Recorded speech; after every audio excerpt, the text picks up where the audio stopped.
আমি বললাম আমি অবশ্যই পারবো, তুই দেখিস। তবে রিয়া কি আমার কাছে ফিরে আসবে? রবিন বলল, তুই রিয়ার বিষয় নিয়ে চিন্তা করিস না, আমি জানি ও কতটা ভালো একটা মেয়ে। ও যদি এখানে ফিরে আসে শুধু তোর জন্যই ফিরে আসবে, দেখিস। আমি বললাম, তুই হয়তো এটা জানিস না রবিন, আমার বাবা মা আমাকে ত্যায্যপুত্র করে দিয়েছে। শুধু এই রিয়া আর আমার একটা ছোট বোন আছে, ওরা ছাড়া আমার আর কেউ নেই। রবিন বলল, কি, তোর বাবা মা তোকে ত্যায্যপুত্র করে দিয়েছে? এর মানে তো কিছুই বুঝলাম না। আমি বললাম, তোকে অন্য একদিন বলবো, আজকে আমার মন ভালো নেই। তবে এটুকু বলি, আমার নিজের বোন আমার সাথে বেইমানি করেছে, এজন্য আজকে আমি বাড়ি ছাড়া। রবিন বলল, মন খারাপ করিস না, দেখিস একদিন সবকিছু ঠিক হয়ে যাবে। আর আমি জানি তোর মতো ভালো একটা ছেলে আর যাই করুক খারাপ কিছু করতে পারে না। আমি বললাম, অনেক অনেক ধন্যবাদ তোকে, এখন আমাকে একটু সাহায্য কর, এসব মালামাল নিয়ে শ্বশুর বাড়িতে যেতে হবে।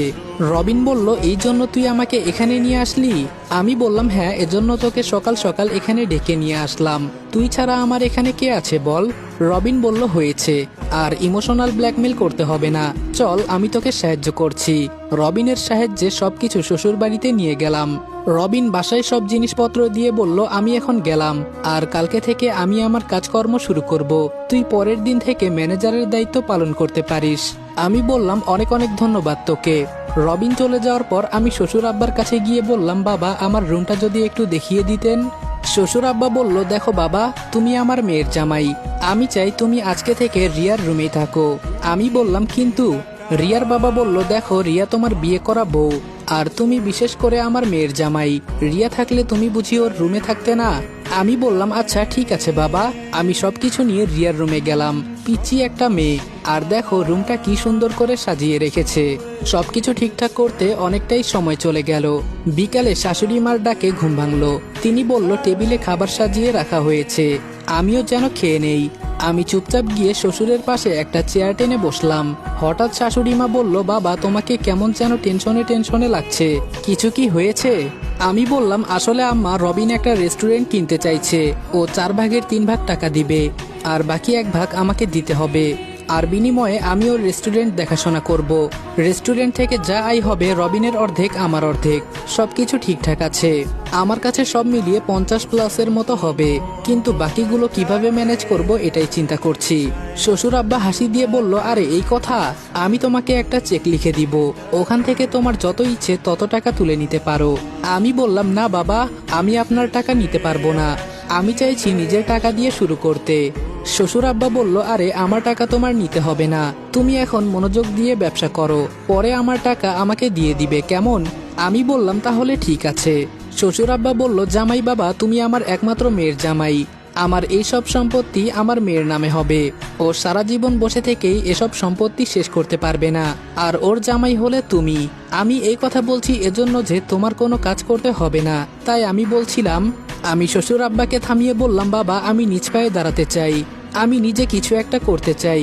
আপনার মেয়ের সম্পত্তি ওর আছে, কিন্তু আমি এগুলো নিব না, আপনি যতদিন আছেন ততদিন খাবেন, পরেরটা পরে দেখা যাবে।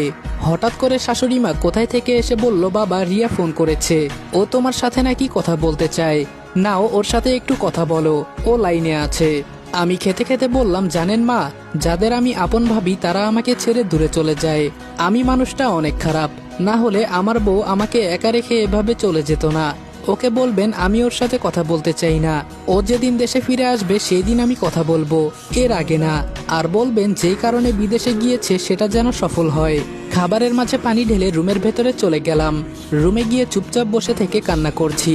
রিয়া আমাকে একা রেখে যেতে পারলো? ও কি জানতো না ওকে ছাড়া আমার এই পৃথিবীতে কেউ নেই? রিয়া সবকিছু জানতো, এরপরেও আমাকে একা রেখে চলে গেল।